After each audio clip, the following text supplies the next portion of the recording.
पवित्र श्रीमद् भागवत गीता, पवित्र चारों वेद, पवित्र कुरान शरीफ, पवित्र बाइबल, पवित्र गुरु ग्रंथ साहिब, पवित्र कबीर साहिब की वाणी में छुपे हुए गूढ़ रहस्य अर्थात तत्व को जानने के लिए कृपया अवश्य सुनिए जगत गुरु तत्वदर्शी संत रामपाल जी महाराज के मंगल प्रवचन। 4 युगों का, चतुर्युग का टोटल टाइम कितना होता है? 43,20,000 वर्ष। 43,20,000 वर्ष एक चतुर्युग का।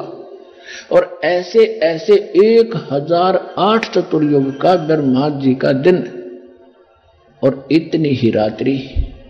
इसको लमसम 1000 चतुर्युग माना जाता है। जैसे हमारे यहाँ वर्ष कैलकुलेट करते हैं अपना यहाँ का मनुष्यों का, ये वैसे वास्तव में 365 सही 1/4 दिन होते इसमें, लेकिन हम अमूमन इसको 365 दिन का ही मानते हैं। इतना समझ लो।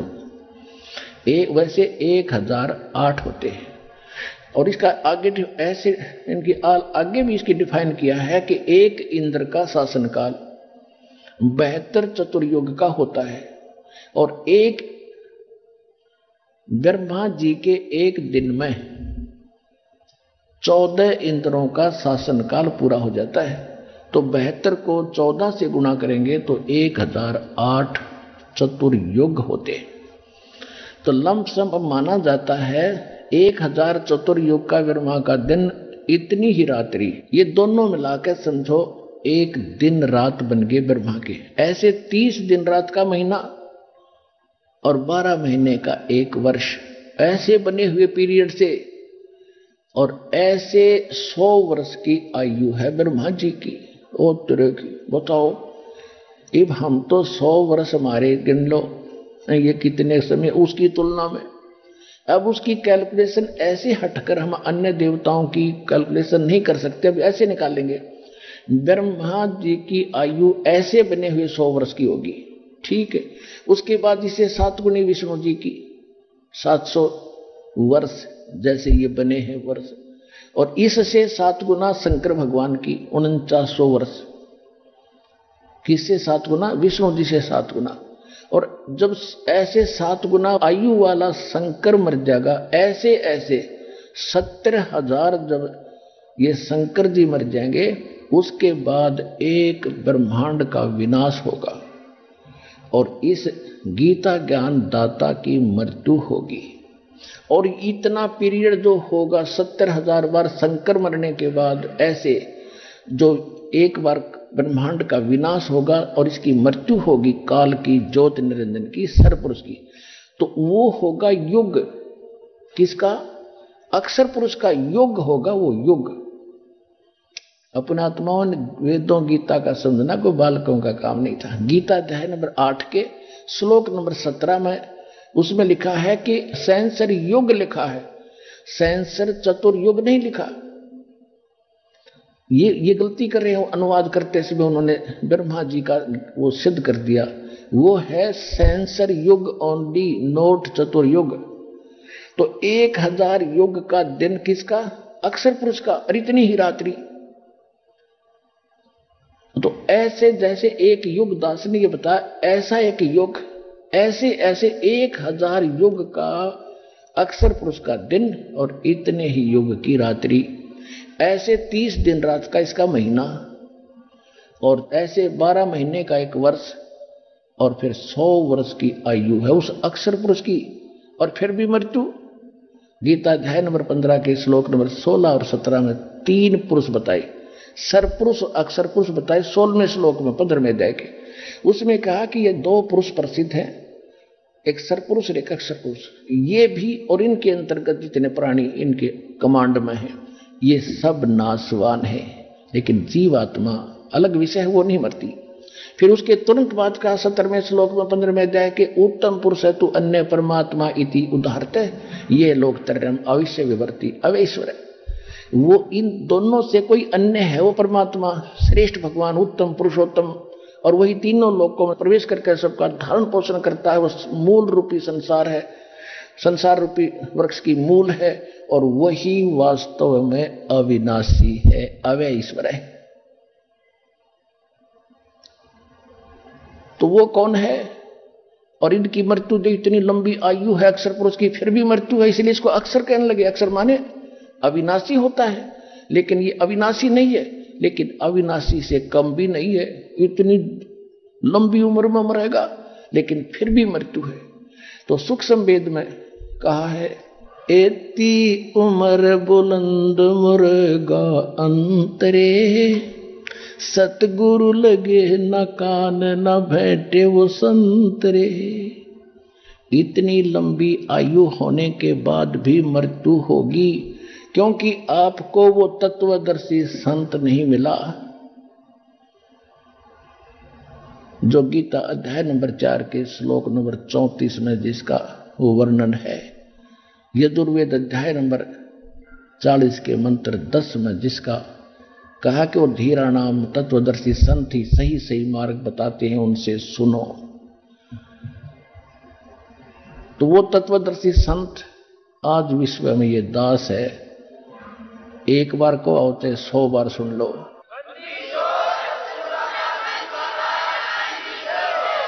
और वो कौन सा पद प्राप्त कराएगा? कोट जन्म तन भर मत होगे कुछ ना हाथ लगा रे, कुकर सुकर खरबया बोरे कौवा हंस बुगारे। मन तो चल रे सुख के सागर, जहां शब्द सिंधूरत ना हगर। अब सुख सागर किसे कहते हैं?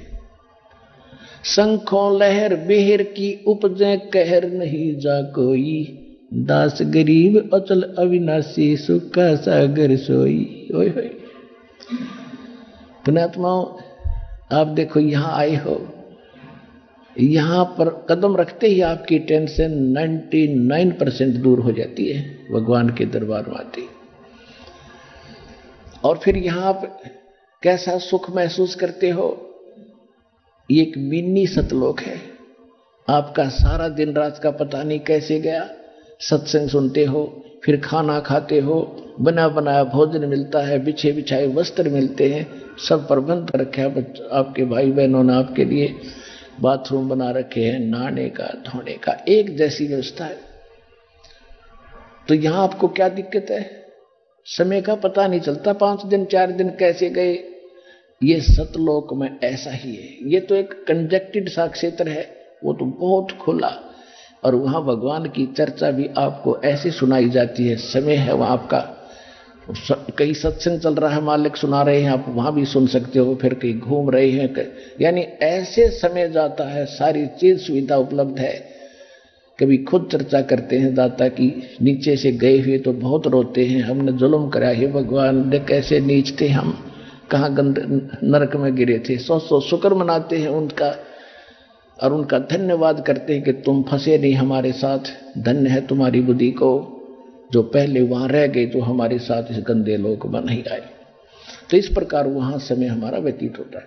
तो कभी कभी ये दास बहुत बार होता है वैसे मेरे साथ, तो जब अकेला होता हूं और बालक की याद सताती है, अंदर से ऐसी हिलोर उठती है कि दुश्मन भी दुश्मन नजर नहीं आता, अपने से दिखते सारे। जैसे किसी से कोई कहा सुनी हो भी जाती है तो उस समय ऐसा लगता है जैसे अपना सा ही वह है, वो भी कोई किसी का पराया नहीं है। तो वो थोड़े से समय के लिए होती है, वो न्यारा आनंद होता है, फिर वो चली जाती है। तो कोशिश करने के बाद भी उस व्यक्ति के विषय में वो भावना नहीं बनती जो उस समय उस लहर के दौरान थी। तो परमात्मा कहती वहां पर शंखों लहर मेहर की उपजे, वो मेहर की लहर थी, और फिर कहर हो गया, वो न्यो का न्यो, ऐसे है वैसे कैसे क्यों बोला वो, उसने ऐसे कैसे कह दिया मेरे को, ये कर दूंगा वो कर दूंगा। ये तो आग में जल रहे हैं, यहाँ पर कहर है हमारे ऊपर। शंखों लहर मेहर की उपजे, कहर नहीं जा कोई, दास गरीब अचल अविनाशी सुख का सागर सोई। मन तू चल रे सुख के सागर, जा शब्द से दूरत ना हगर। अब क्या बताते हैं? कोट जन्म तन भर मत होगे कुछ ना हाथ लगा रे, कुकर सुकर खरबया बोरे कौवा हंस बुगारे। कोटि जन्म तू राजा की ना मिटी न मन की आशा, भिक्षुक होके दर दर घूम्या मिला न निर्गुण राजा। इंद्र कुबेर ईश की पदवी ब्रह्मा वर्ण धर्म राया, विष्णुनाथ के लोक को जाके फिर भी वापस आया। असंग जन्म तन मरता होगे, जीवित क्यों न मरे रे। द्वादश धर्मद महल मठ बोरे, बहुर न देह धरे रे। दो जग भ्रष्ट सभी ते देखे, राजपाट के रसिया। तीन लोक से तरपत नाही, ये मन भोगी खसिया। सतगुरु मिले तो इच्छा मेटे, पद मिल पदे समाना। चल हंसा उस लोक पठाऊं, जो आदि अमर अस्थाना। चार मुक्ति जा चंपी करती, माया होरी दासी। दास गरीब अबे पद पर से, वो मिले राम अविनाशी। पुण्यात्माओं, धन्य है आपके माता पिता जिनसे जन्म हुआ, और धन्य है आपके संस्कार जो आपको यहाँ ले आए। किसी भी कारण से आप आ गए भगवान के दरबार में, आपके पुण्यों की कमी नहीं है। कमी रहेगी तो आपके विवेक की रहेगी, आपके समझ की कमी रहेगी, जो आप शीघ्र यहाँ नहीं जुड़ोगे। बहुत पछताओगे, बहुत रोओगे इस गए हुए समय को। अब आपको क्या बताया जा रहा है कि हमें कौन सा मोक्ष चाहिए। अब सभी, जैसे विष्णु का पुजारी तो विष्णु की पूजा करेगा, विष्णु भी नाशवान, आप भी जन्म मृत्यु में, सबकी स्थिति आपको बता दी है। अब अविनाशी परमात्मा की भक्ति करने से लाभ होगा, और उसकी भक्ति ना करने से आपको ने कितनी कितनी क्या क्या आपदाएं झेलनी पड़ी। कोट जन्म तुन भर मत होगे, कुछ ना हाथ लग्या रे। कुकर कुत्ता सुकर सुअर खरगधा, और कौआ हंस बुगारे। ये शरीर तूने भोगे, कुत्ते गधे सुअर की होय होय। और फिर कहते कोटि जन्म तू राजा की, ना मिटी न मन की आशा। भिक्षुक होके दर दर घूम्या, मिला न निर्गुण रासा। आप जी को बहुत बार दिखाया है, जैन धर्म के 24वें तीर्थंकर महावीर जैन की जीवनी दिखाई है, उन्हीं की लिखी हुई। वो 80 लाख बार तो देवता बना, और 60 करोड़ बार गधा, और 30 करोड़ बार कुत्ता। बता चाट ले उस देवता पद ने, जब गधा थे कब बना बचेरा पर्याप्त है, उसकी देह ही तोड़ने। बता क्या फायदा इसका। ऐसे हमारे साथ सबके साथ बीती है ऐसी। जैसे सुखदेव ऋषि अपने आप बीती कोई झलक उसको याद आ गई तो बताता कि एक बार मैं गधा बन गया, और पुजावे पर चढ़ा करता है, उतरा करता है, मैं अंधा हो गया, मुझे लठ मार कर भेज दिया, कहीं पड़ा जाकर 1 हफ्ते भूखा पैसा नाले में फंस कर मरा। तो उसके बाद सूक्ष्म वेद में गरीबदास साहिब जी कहते हैं, सुखदेव ने 84 भुगती बिना पजावे खरगो, और तेरी क्या बुनियाद पुरानी, तो पेंडा पंथ पकड़ो। अपने आत्माओं, ये नींद से जागो, थोड़े से सतर्क हो जाओ। बहुत दिन हो लिए इस नरक में अपने चक्कर काटते को। क्या बताते, सुखदेव जैसे ऋषि की ये दुर्गति हुई है। सुखदेव ने 84 भुगती बिना पजावे खरगो। कितने सुखदेव जैसे ऋषि कितने अच्छे साधक थे, फिर भी गधे बनकर खड़े हो गए, और पजावे के ऊपर चढ़ा करता उतरा करता। बिरान मट्टी हो रही थी, कमर टूट जाती है, कौवे मांस खाते हैं। और तेरी क्या बुनियाद पुरानी, तू पेंडा पंथ पकड़ो। तो वो पंथ पकड़, वो पैड़ा माने मार्ग, वे ऑफ वर्शिप, पूजा की पद्धति, पद वो संभाल, जिससे जहां जाने के बाद फिर लौटकर संसार में नहीं आना होता। तो कहते तू आपने ऐसी साधनाएं भी की हैं, घर त्याग दिया, राज भी त्यागा आपने भगवान के लिए प्रेरणा पा करके। जंगल में जाकर बैठ गए, और वहां से गांव में नगरी से भोजन मांग कर ले जाते थे। रोटियां 5, 7, 10 ले गए, 4 रोटी खा ली, बाकी कपड़े में बांधकर वृक्ष के टांग दी, वो सूख गई। 2-3 दिन उन्हीं को भिगो भिगो कर आपने खा के भक्ति की, लेकिन शास्त्र विधि ताक कर मनमाना आचरण किया। अपनी ये कंप्लीट भक्ति ना मिलने से ओम तक की साधना की, उससे आपको क्या मिला? कहते कोट जन्म तू राजा की, ना मिटी न मन की आशा, भिक्षुक होके दर दर घूम्या मिला ना निर्गुण रासा। ये साधना ना मिली आपको, आप राजा भी बने, फिर कंगाल भी बने, गधे भी बने, भिखारी भी बने, और ऐसे ऐसे साधक भी आप रहे हो, जैसा दास ने भी बताया आपको। उसकी प्रतिफल में आपको क्या मिला?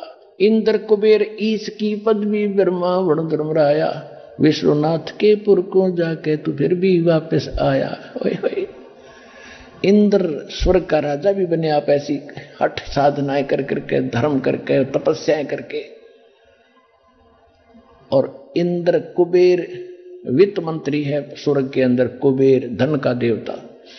इंद्र कुबेर ईश की पदवी है, ब्रह्मा विष्णु महेश तक की पदवी आपने प्राप्त की, क्योंकि ये तो मरेंगे।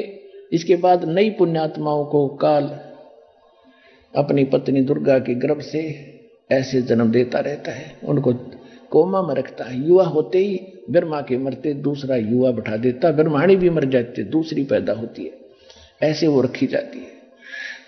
तो उसके बाद ये सावित्री, ब्रह्माणी माने सावित्री भी कहते हैं उसको। इसी प्रकार विष्णु के मरते दूसरा विष्णु बैठ जाएगा, ये 84 लाख योनियों में चला जाएगा। इंद्र कुबेर ईश की पदवी, ब्रह्मा वरुण धर्मराया, विश्वनाथ के पुर को जाके तू फिर भी वापस आया। अपना आत्माओं, इंद्र कैसे बनता है? इंद्र बनता है या तो यज्ञ करे 100 मन घी की, एक बार 100 मन घी प्रयोग करे, देसी यानी गाय का, भैंस का, और 100 मन घी जहां लगेगा, जिसमें हवन भी होगा, भंडारा भी होगा, तो अन्य आइटम कितने लगेंगी अंडरस्टूड है। और उसकी कुछ कंडीशन है कि उसमें कोई बाधा ना हो, उसकी कुछ कंडीशन है, वो कंप्लीट रहे, टर्म एंड कंडीशन पूरी रहे। और 100 यज्ञ करे, ऐसी 100 यज्ञ करे, यदि लास्ट वाली यज्ञ में भी कोई त्रुटि होगी, विघ्न पड़ गया, तो सारी खत्म, फिर नए सिरे करो, दूसरा या तप करो। इन 2 तरीके से इंद्र की पदवी प्राप्त होती है। इंद्र जो वर्तमान में स्वर्ग का राजा को इंद्र कहते हैं, स्वर्ग के राजा को, जो 72 चतुर्युग तक ही शासन करता है। उसके बाद इसकी मृत्यु, ये गधा बन जाता है। नेक्स्ट इंद्र की पदवी के योग्य जो पंक्ति में होता है उसको बैठा दिया जाता है। और दूसरे जो उसको एक हिदायत होती है कि तेरे शासन काल में यदि कोई इंद्र की पदवी प्राप्त करने योग्य धर्म या तप कर लेगा तो तुझे हटा दिया जाएगा बीच से, उसको बैठा दिया जाएगा उसी समय। तो ये चिंता बड़ी रहती है, आपको पता है, राजा लोग तो मानस मरवा दें, सैनिक मरवा दो, हजारों हजारों अपने राज को सुरक्षित रखने के लिए।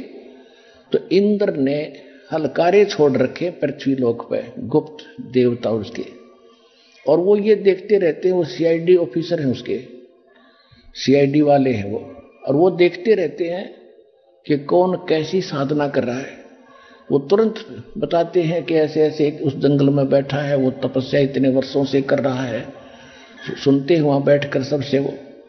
तो इंद्र फिर क्या करता है, वहां स्वर्ग से देवी औरतें भेजता है सुंदर, और उनके तप खंड करवाता है, या अन्य कोई बाधा दूसरे धर्म यज्ञ में करवाता है।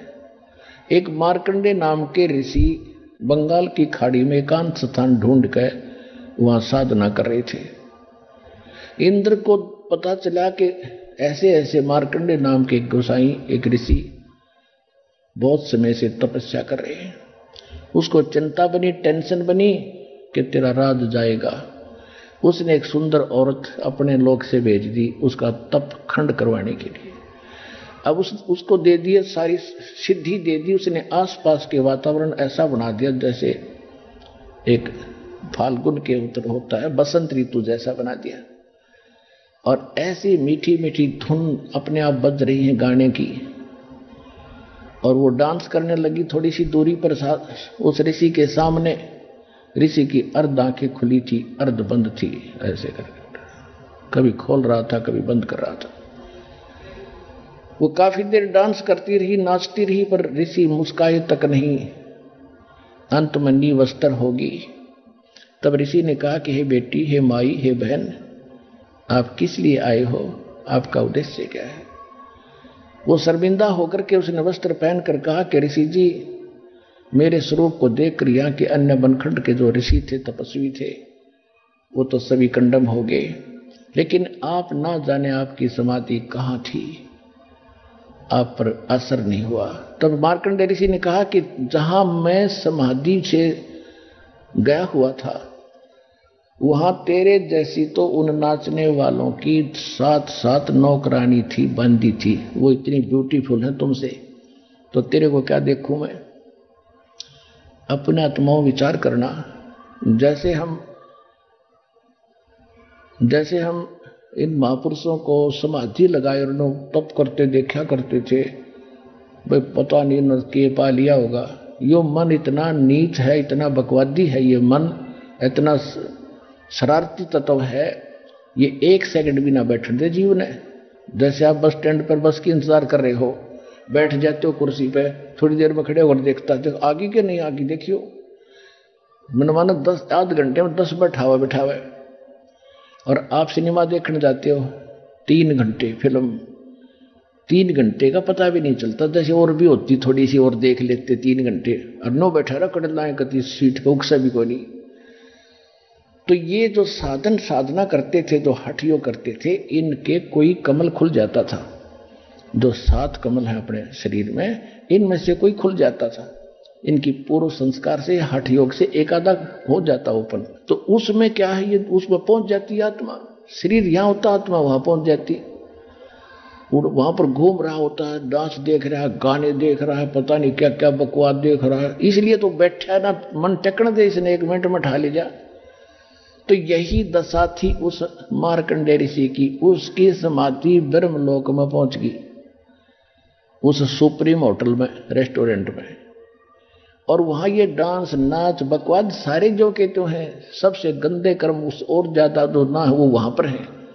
तो मार्कंडेय स्पष्ट कर रहा है कि जहां मैं समाधि लगाए बैठा था, अब इस काल ने ऐसा जाल बना रखा है, जैसे वो भगवान के लिए बैठ गया, तो उसका जो वहां बैठना है ना, वो तप में काउंट होता है। और यदि वो नाम जाप करता ओम का, तो वो भजन में काउंट होता है। तो इन दोनों का प्रतिफल, तप से राज मदमानम और जन्म तीसरे शुक्र स्वानम। अब वो सांग तो देख रहा ऊपर ब्रह्मलोक में, और वहां बैठा तपस्या करता दिखाई देता, वो बैठा था भगवान के नाम पर। इस कारण से उसका तप कर्म उसके उस अध्यात्म अकाउंट में लिख दिया जाता है। और वो देखे सांग स्वर्ग, वहां उसके ऊपर की औरतें नाचती देखे, तो वो कह रहा था कि मैं तुझे क्या देखूं, मैं जहां देख रहा था ना डांस, तेरे जैसी तो नौकरानी थी, वो इतनी सुंदर है ऊपर वाली औरतें। अपने आत्माओं सूक्ष्म वेद में कहा है, डंब करे डूंगर चढ़ाए अंतर झीनी झूले, जग जाने बंदगी करेंगे बोवे सूल बबूले। ओए होए होए। परमात्मा सूक्ष्म वेद में बताते हैं कि दुनिया तेनों सोचा ये भक्ति कर रहे हैं, ये तब कांटे वो रहे अपने भविष्य के अंदर झीनी झूल, अंदर इन कज्जों की तो बकवास भरी पड़ी है। एक थोड़ी सी कथा साथ में और सुनाता हूं। एक शृंगी नाम के ऋषि थे, उन्होंने हठ योग किया, जैसे ये करते हैं ना, खेचरी मुद्रा लगा दो, ये विशेषकर ये हंसा देश वाले, सतपाल महाराज वाले और बाल योगेश्वर वाले ये बकवाद कराते हैं। वो तो तुम 7 जन्म नहीं प्राप्त कर सकते जो ऋषि कराया करते थे। उल्टा जीभ को ऊपर न करके और तालू पर लगाने का अभ्यास करते हैं। इससे क्या होगा, अमृत क्रिया होती है यार, लेकिन इस आपसे तो हो ही नहीं सकती वो क्रिया, उसमें कितना समय लगता है।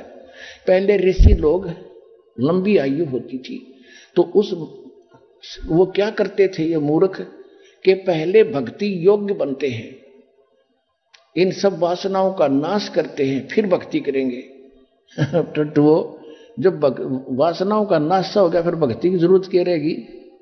भक्ति ही तो इन वासनाओं का नाश करेगी, फिर तो आप पे भगवान बन गए। अगर ऐसे आपके जो शास्त्र विरुद्ध साधनाओं से ये वासनाएं नाश होती तो इन सदग्रंथों की क्या आवश्यकता थी।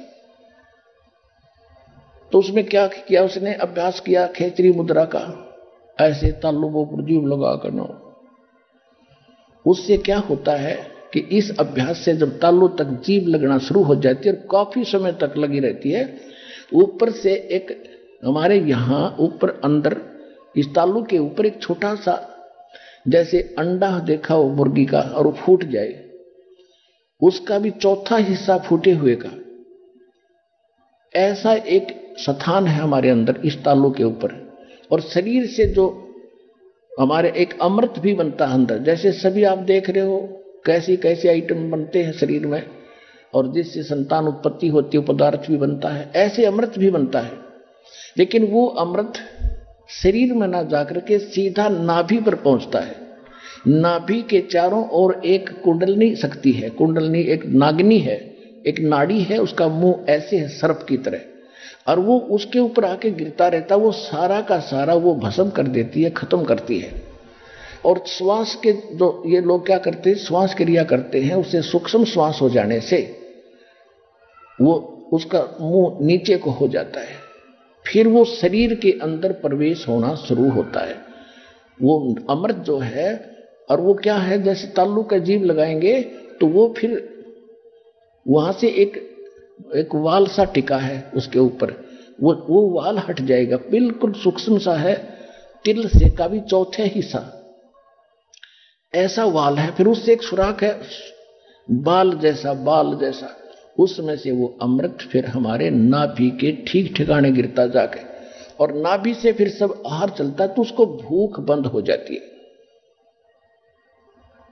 अब श्रृंगी ऋषि जी ने ये क्रिया कर ली, और अयोध्या के बनी में पहले आसपास जंगल बहुत होते थे, उसमें बैठ गया जाके और वृक्ष की तरफ मुंह करके बैठ गया समाधि लगा के।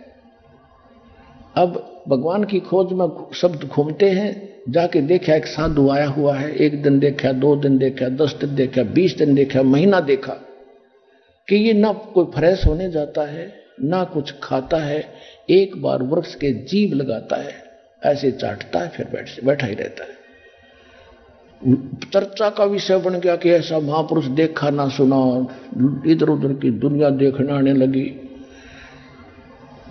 उस समय राजा दशरथ अयोध्या के राजा थे, उनकी एक लड़की थी, उसके बाद ये चारों पुत्र तो बहुत बाद में हुए हैं। तो उस लड़की थी जो दशरथ जी की, उसको भी पता चला कि एक साधु संत है, तो उसमें लड़कियों को माता पिता फ्री छोड़ते थे, साधु संतों के पास जाओ बेटा, अपना अच्छे विचार सुनो, दर्शन करो, पुण्य कमाओ। तो अपनी माताओं के साथ वो वहां गई और सहेलियों के साथ देखा दूर से। तो उसने किसी वैद्य से पूछा कि ये साधु आंख खोला जब बात बढ़े, वो सुंदर बहुत थे ऋषि जी, युवा अवस्था थी, उधर से और लड़की भी युवा थी। तो उसके मन में ये कुमत जागी, तो उसने एक साधु अपने वैद्य से पूछा कि ये संत आंखें कैसे खोले, ये कैसे उठे।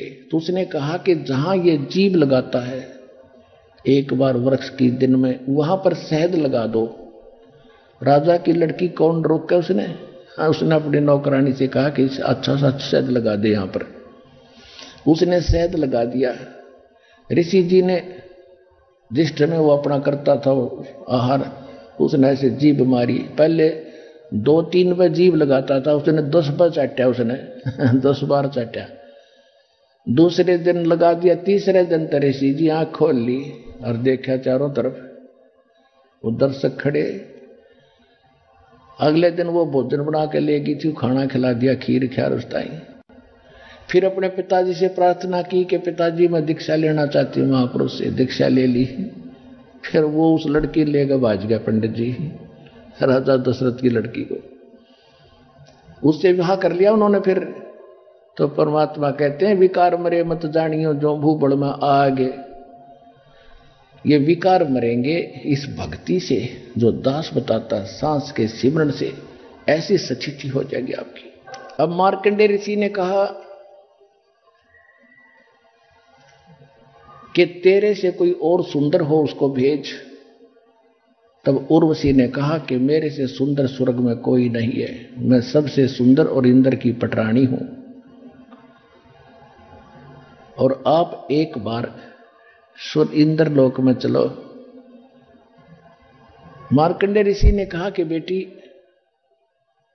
इंद्र मरेगा जब तू क्या करेगी कि मैं 14 इंद्र वरूंगी, 14 इंद्र पति बनाऊंगी। अपने आत्मा देखो, हम कितने समय से भटक रहे, कोटि जन्म तन भर में हो गए, कुछ नहीं हाथ लगा रहे।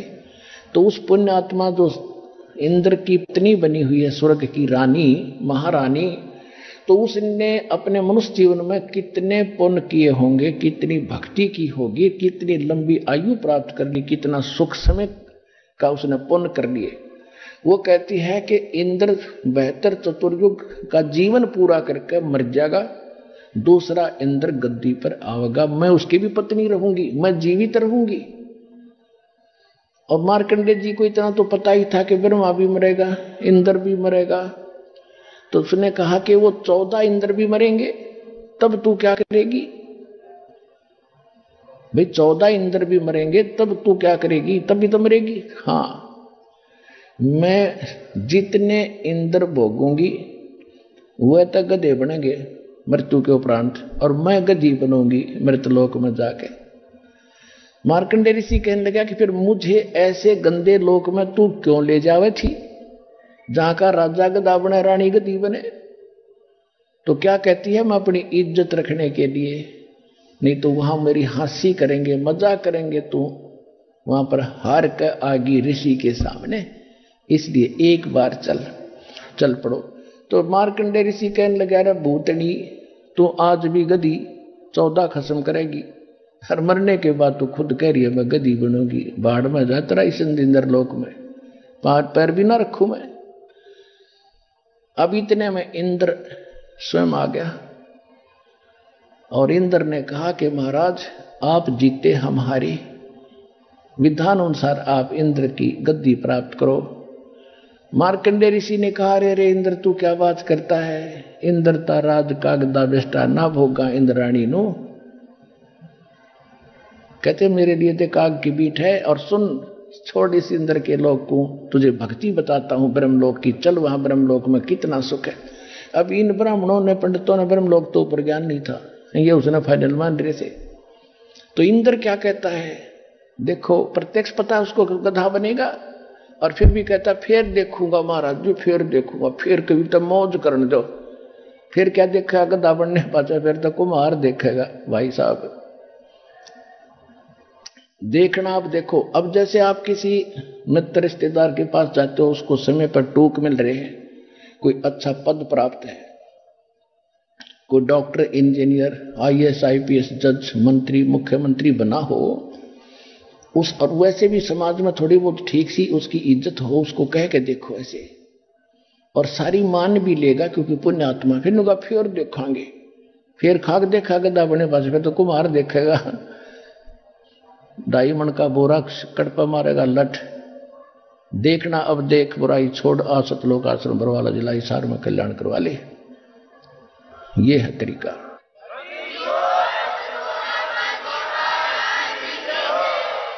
इंद्र कुबेर ईश की पदवी ब्रह्मा वर्ण धर्मराया, विष्णुनाथ के पुर को जाके फिर भी वापस आया।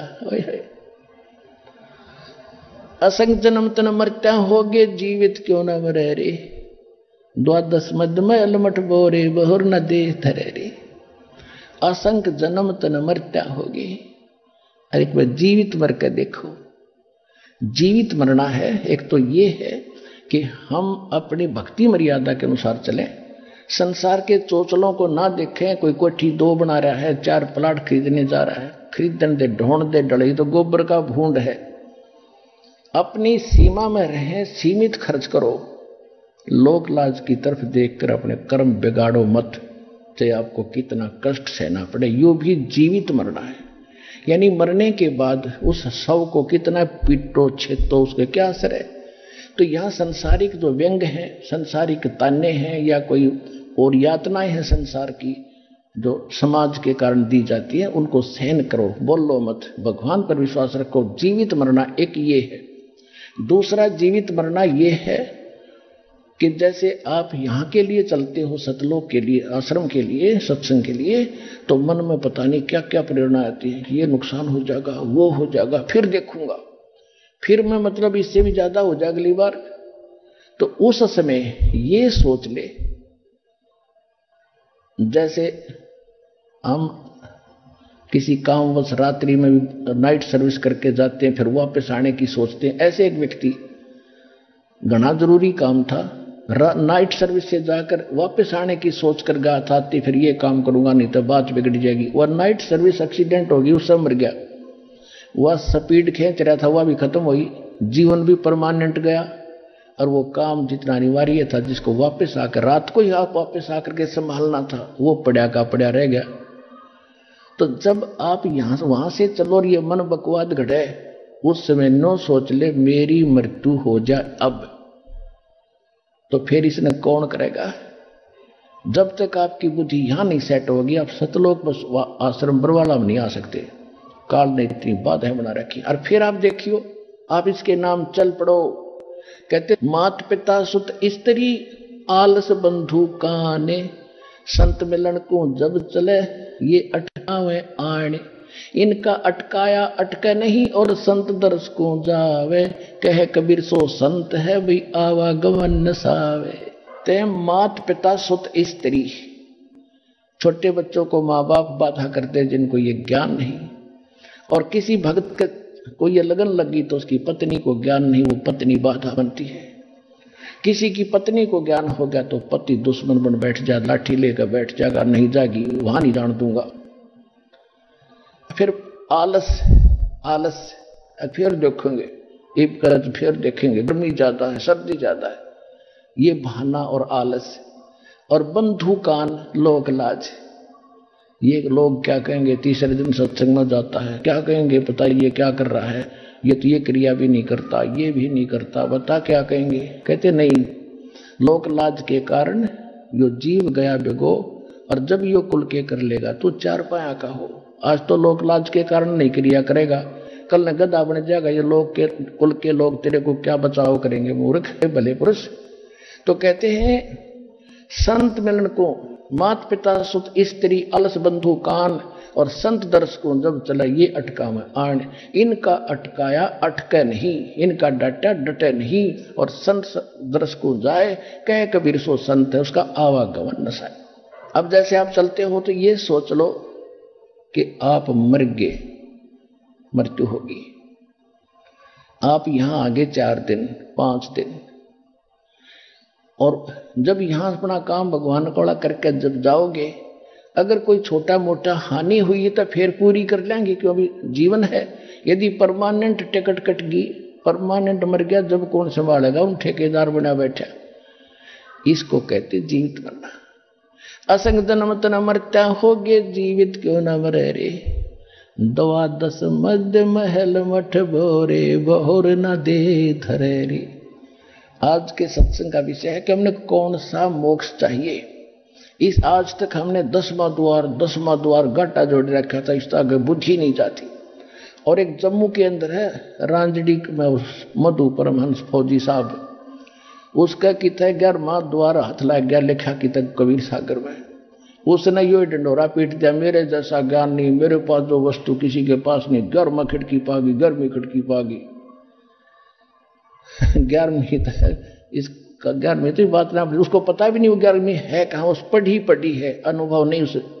बोली आत्मा का दुनिया का दुश्मन बनकर बैठ गए ऐसे ऐसे नकली संत।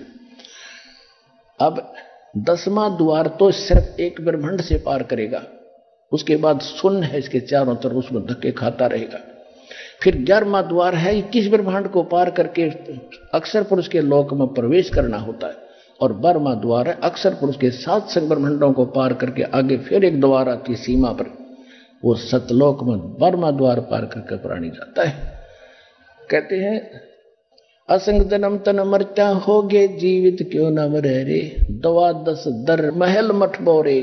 उस बार में द्वार के पार करके वहां है वो तेरा असली स्थान, जहां जाने के बाद बोरना दे धरे रे, जहां जाने के बाद साधक फिर लौट कर कभी संसार में नहीं आते।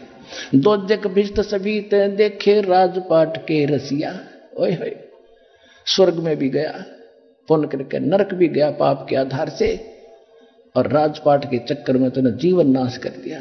और तीन लोक से तरपत नाही ये मन भोगी खसिया। आज कोई सरपंच बन जाता है, उसकी नीति यह रहती है चेयरमैन बनो। चेयरमैन 4-5 गांवों के ऊपर होता है, सरपंचों पर। चेयरमैन बनने के बाद उसकी बुद्धि कहां काम करती है कि एमएलए बनो जब बात बनाए। एमएलए बन गया तो सोचा मंत्री बनो तब बात बना, नहीं तो कुछ भी आनंद नहीं आया इसका। मंत्री बनने के बाद ये लगन रहती है कि मुख्यमंत्री बनो तब पक्की चौधर हो, कंप्लीट को यानी फुल फ्लेज बनो। और मुख्यमंत्री ने सोचा प्रधानमंत्री बनो।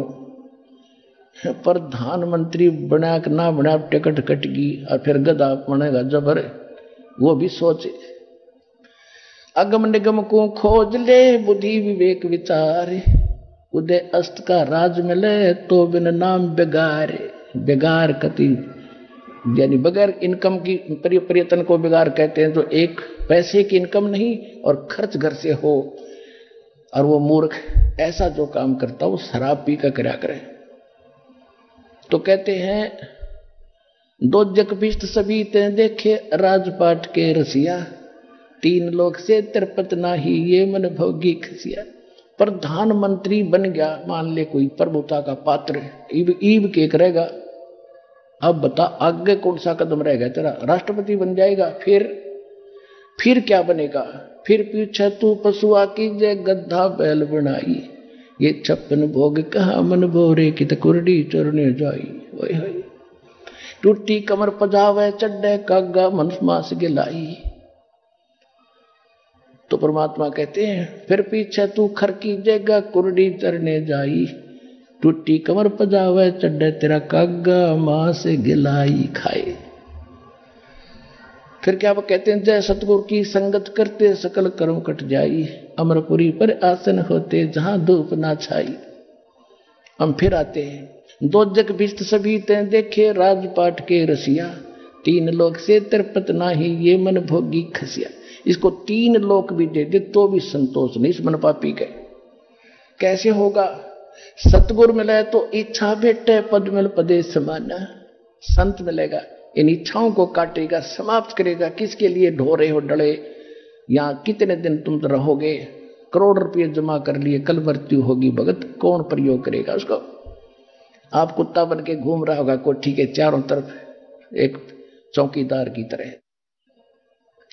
सतगुरु मिले तो इच्छा मिटे पद मिल पदे समाना। पद मिल पदे समाना। ओए होए, गीता अध्याय नंबर 15 के श्लोक नंबर 4 में कहा कि तत्वदर्शी संत की प्राप्ति के उपरांत परमेश्वर के उस परम पद की खोज करनी चाहिए, जहां जाने के बाद साधक फिर लौटकर कभी संसार में नहीं आते। आइए अब हम उन श्रद्धालुओं के अनुभव जानते हैं जो जगत गुरु तत्वदर्शी संत रामपाल जी महाराज जी से दीक्षा प्राप्त कर चुके हैं तथा उनके द्वारा बताए गए भक्ति मार्ग पर चल रहे हैं। सर नमस्कार। सत साहिब। सर क्या नाम है आपका? विकास दास। सर कहाँ से आए आप? खेकड़ा बागपत और यूपी से। सर संत रामपाल जी महाराज से नाम दीक्षा लेने से पहले आपने क्या साधनाएं की है? मैंने श्री राम जी की और जी श्री शिव जी की भक्ति करिया टूट। खूब मैं उनके नाम जपता था, ओम नमः शिवाय, और जो श्री राम जी के नाम दिन रात जपता था, मतलब रात को सोते सोते भी जपता था उनके। और मैंने खूब उनका नाम लिया है और बस ये इतनी भक्ति करी है, बस दोनों की ही करी है, मैंने खूब जप के करी है। तो सर संत रामपाल जी महाराज से नाम दीक्षा लेने से पहले जो साधनाएं आपने की है, उन साधनाओं को करने से आपको क्या लाभ मिला? इनके साधना करने से जी मुझे कोई खास लाभ नहीं मिला है जी। और इसमें इनके बीच में जी मेरे पापा की भी डेथ हो गई थी, तो लेकिन हमने ऊपर वाले की, परमात्मा की या किसी की भी मान लो, जो हम जब ज्ञान था हमें उसी आधार से हमने कोई ज्यादा वो नहीं करी, लेकिन हमारे लिए संघर्ष भरा रहा वो जीवन। तो सर संत रामपाल जी महाराज की शरण में आप कैसे आए? संत रामपाल जी महाराज जी की शरण में जी एक शेखर भगत जी हैं जी, उन्होंने, मैं उनके पास ही रहा हूँ जी, वो मेरी बुआ का लड़का था, तो वो नामदान ले आया था और उनकी मेमोरी में संत रामपाल जी महाराज जी के सत्संग प्रवचन थे, तो मैं उन प्रवचनों को सुनता रहता था। और सुनता तो वही था, लेकिन मैं घर में रहता था तो सुनता था मैं, लेकिन फिर मैं थोड़ा थोड़ा गौर देने लगा, मेरी समझ में कुछ कुछ बात आने लगी संत रामपाल जी महाराज की। और उन्होंने जो है संत रामपाल जी महाराज की जब मेरी बात कुछ कुछ समझ में आई, पर लेकिन वो उनकी बातें सुनकर मुझे कुछ ठीक भी लगे थे, कुछ गलत लगे थी, लेकिन मन में जो है वो चलती थी कि ये क्या ज्ञान है इनका, ये तो कुछ नहीं है, तो कबीर साहब को भगवान बताते हैं, ऐसा कुछ आता रहता था। लेकिन मैंने फिर भी सुनता रहा, करीब करीब 1 डेढ़ साल हो गया, लेकिन फिर मेरी समझ में सारी बातें आने लगी और मुझे लगने लगा कि भाई ज्ञान तो यही है पृथ्वी पे अगर है। पर मैं नामदान नहीं ले रहा था, मतलब नाम वहां जा नहीं रहा था, जानबूझ के मैं हट कर बैठा था कि मैं कहा नहीं जी मैं नाम नहीं लूंगा, मैं तो श्री राम जी और मेरे श्री शिव जी यही ठीक है, मैं बहुत दिन से कर रहा हूँ, मैंने नहीं छोड़ सकता। सर, संत रामपाल जी महाराज के सत्संग सुनने के बाद ऐसी कौन सी बातें थी जो आपको लगी कि आज तक किसी ने नहीं बताई और आप संत रामपाल जी महाराज से प्रभावित हुए? देखो जी, पहले जब शुरुआत में मैंने उनके सत्संग सुनने शुरू करे तो वे कहते थे कि कबीर परमात्मा है। मैंने ये कहा बताओ कितने भोले आदमी, कबीर तो एक कवि थे, ये परमात्मा बता रहे हैं, चलो मगर कोई बात नहीं सुन लेता हूँ, कोई बात नहीं। फिर वो प्रमाण कहते थे कि इसमें लिखा है, इसमें लिखा है, कोई बात नहीं जी, फिर मैं सुनता रहा। फिर मैंने उनका वीडियो में देखा, टीवी में देखे तो वो गीता को खोल के देख रहे थे, गीता को खोल के दिखा रहे थे और गीता हमारे घर पे थी। मैंने वही गीता को चेक करा, लेकिन उसमें जिस हिसाब से बातें लिखी थी उनकी सारी सत्य थी, गीता के अनुसार जो सारी बातें थी वो सत्य थी। तो मैंने सोचा कि गीता को सत्य बता रहे तो जरूर नहीं की बातों में कुछ सच्चाई है।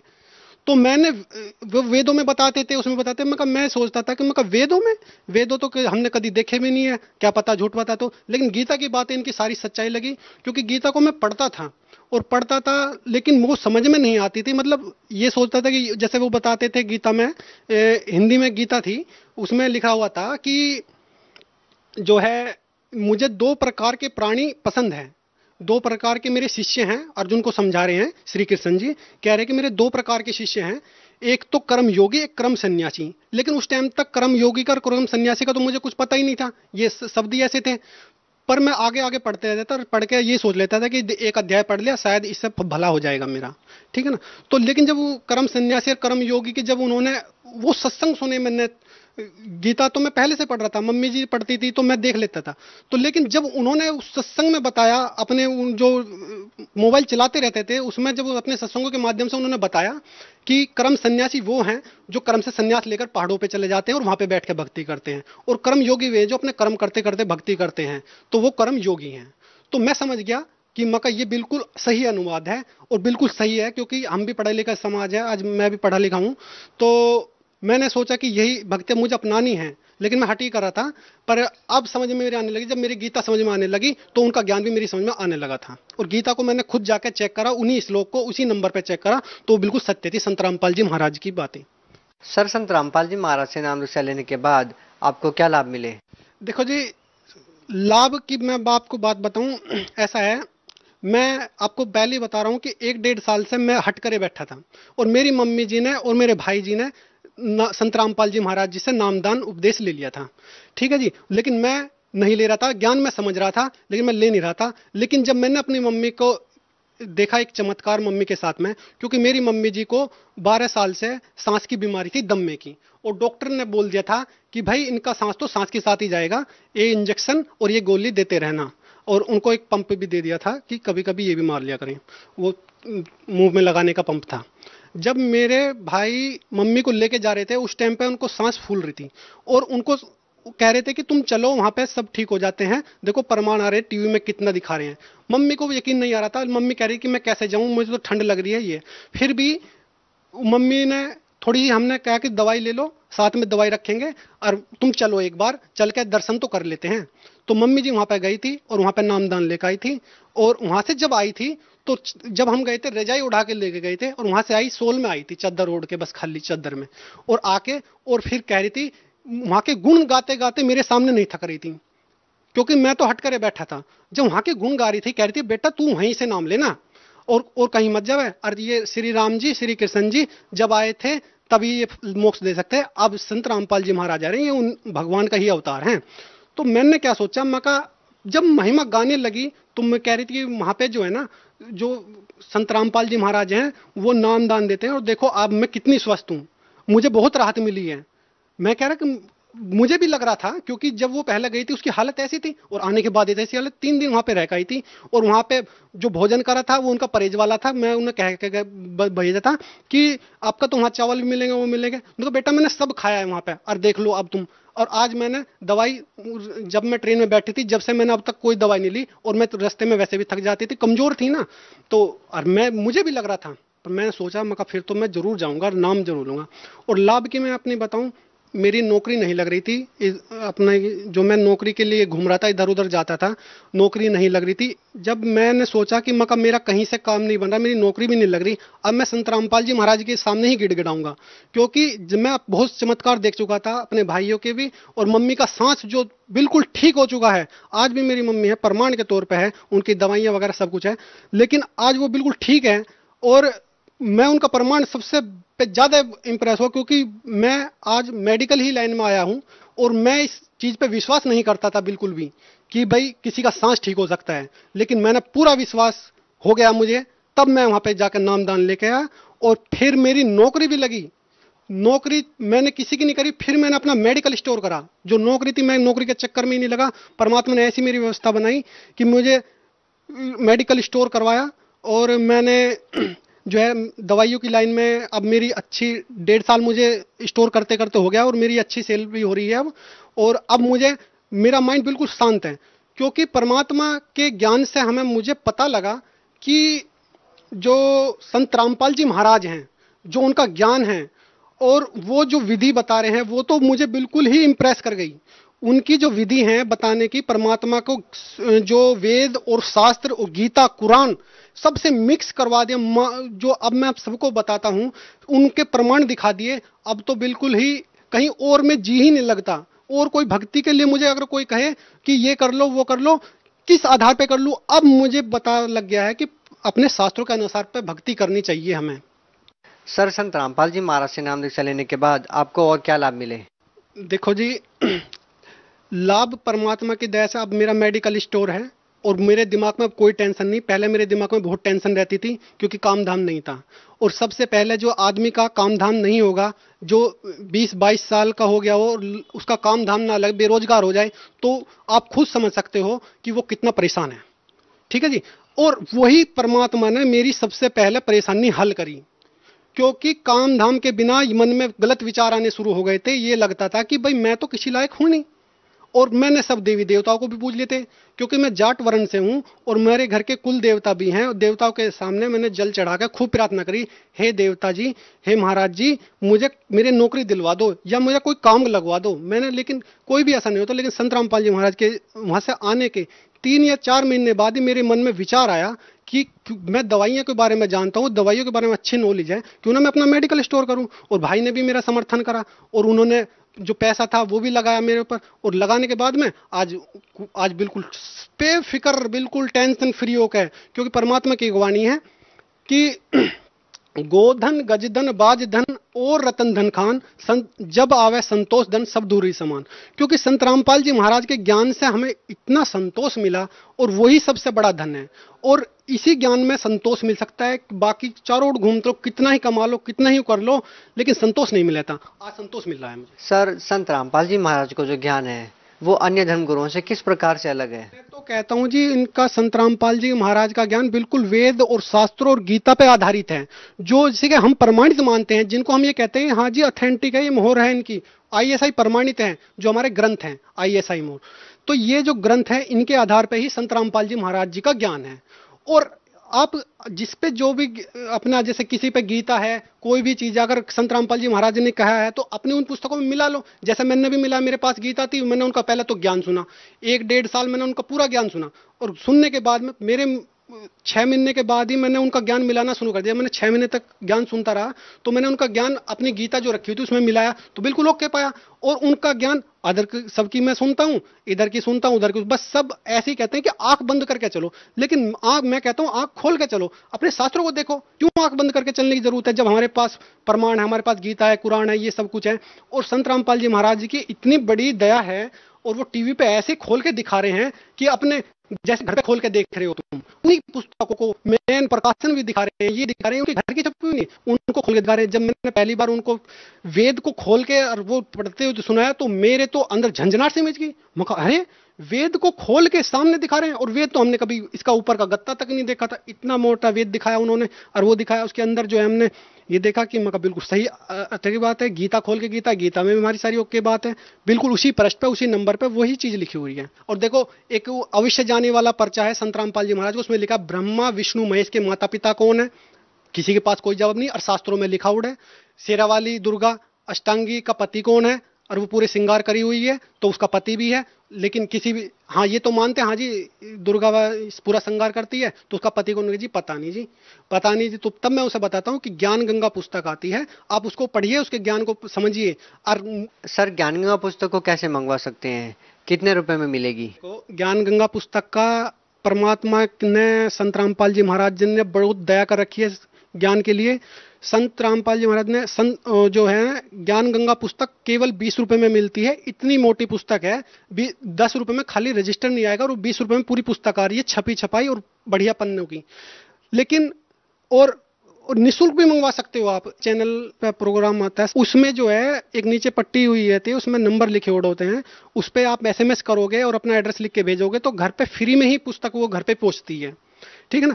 तो बहुत ही आसान ही है ज्ञान गंगा पुस्तक को मंगवाना। साधना चैनल से भी मंगवा सकते हो, और परमात्मा की कहीं कहीं दया होती है, ज्ञान गंगा पुस्तक की सेवा भी होती रहती है ट्रेनों में, बस में। अगर जहां पे भी मिले तुरंत उस पुस्तक को जरूर ले लो, 20 रुपए मात्र उसकी सेवा है। इतनी मोटी पुस्तक है वो, और घर पे निःशुल्क आएगी। अगर साधना चैनल देखो शाम को 7:40 से 8:40 में, उसमें SMS करके उस पर अपना पूरा पता एड्रेस नंबर पिन कोड वगैरह फीड करके और मैसेज कर दो, फ्री में ही आ जाएगी वो पुस्तक। तो ज्ञान बहुत आसान है। सर भगत समाज को क्या संदेश देना चाहेंगे? देखिए जी, भक्त समाज को संदेश मैं ये देना चाहूंगा, देखो जी मेरे अंदर अब इस टाइम जो आपको मैं टीवी पे बोल रहा हूं, मैं ये पूरी बात मेरी बाहर नहीं निकल के आ रही क्योंकि बहुत टाइम लग जाएगा। मैं यही संदेश देना चाहता हूं कि ये मानुष जन्म बहुत दुर्लभ है और मोक्ष के लिए प्राप्त हुआ है, और इस मोक्ष को प्राप्त करने के लिए हमें अपने शास्त्रों के अनुसार भक्ति करनी पड़ेगी। और शास्त्रों के अनुसार भक्ति इस संसार में पूरे विश्व में कोई भी धर्मगुरु नहीं करवा रहा। तो मैं तो आपको ये कहूंगा कि आप डेली देखो, क्योंकि मुझे भी ज्ञान हुआ उनका सत्संग सुन के। कुछ बातें उनकी अटपटी शुरुआत में लगती है, लेकिन वो अटपटी नहीं होगी, वो बिल्कुल शास्त्रों के अनुसार होगी, क्योंकि शास्त्रों से हमें दूर रखा गया था, इस वजह से हमें अटपटी लग रही है और अलग क्रियाओं में लगा दिया था, इस वजह से हमें वो अटपटी लगती है। लेकिन जब आप उस पूरे शास्त्रों को सामने देखोगे और आप कहोगे कि हाँ जी ये बिल्कुल सही है, और सामने देखोगे और उसको पढ़ लोगे, तो फिर आप खुद कहोगे हाँ जी ज्ञान तो ये है पृथ्वी पे, और तो ज्ञान ही नहीं। जैसे आज मैं कह रहा हूं ऐसी कल आप भी कहोगे, क्योंकि ज्ञान पृथ्वी पे यही है, शास्त्रों के अनुसार भक्ति करने से ही लाभ मिलेगा। और संत रामपाल जी महाराज जी आज जो है शास्त्र के अनुसार ही भक्ति करवा रहे हैं, शास्त्र अनुकूल भक्ति करवा रहे हैं, जो गीता में कहा है। शास्त्र के विरुद्ध भक्ति अन्य गुरु करवा रहे हैं, क्योंकि उनको शास्त्र को ज्ञान नहीं है। और भक्त समाज से मेरी बिल्कुल यही प्रार्थना है कि जरा सा सोच ना करे, क्योंकि मेरा 1-1.5 साल खराब हुआ, मैं नहीं चाहता कि किसी और का भी, क्योंकि फिर भी अपनी तसल्ली कर लो, परमात्मा का ज्ञान मिला लो, खूब सुनो अच्छी तरह से, क्योंकि ये मानुष जन्म का पता नहीं कब निकल जाए ये आत्मा शरीर को छोड़ के। तो उससे पहले ही पहले परमात्मा ज्ञान धारण करके और ये ज्ञान को समझ के और शास्त्रों के अनुसार भक्ति करना जल्दी से जल्दी लागू करे, क्योंकि ये मनुष्य जीवन इतनी आसानी से नहीं मिलता। 84 के बाद जन कब नंबर आता है इसमें। जी धन्यवाद। सच